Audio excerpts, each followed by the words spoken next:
Hello good morning everyone. आज चाहिँ झन्डै भिडियो बनाउनै बिर्सेछु कि हामी आज चाहिँ केही बिहानै आएको थियो नि त।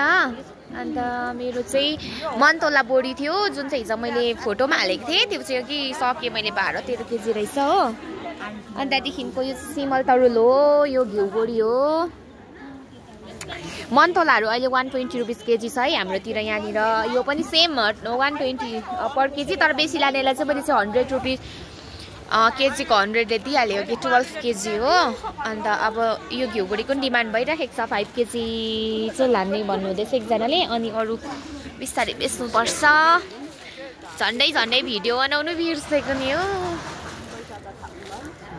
अनि अहिले चाहिँ के भन्छ मेन भनेको सुन्तलै हो। मेरो चाहिँ लास्ट हो, कसैदेखि बेचेको नि त। द्याट्स वाइ यहाँनिर छ बोरामा आधी बोरा जति।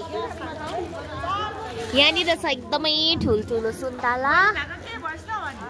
अनि यहाँ छ अलिक सानो सुन्तला। तपाईँले चाहिँ साग ल्याउनु भएको छ है? साग, धनियाँ, छुर्पी भन्नुहुन्छ भने यहाँ 250 रुपियाँ केजी छ। अनि अझै मेरो अदुवाहरू छ जुन चाहिँ राख्नै बाँकी छ। ओहो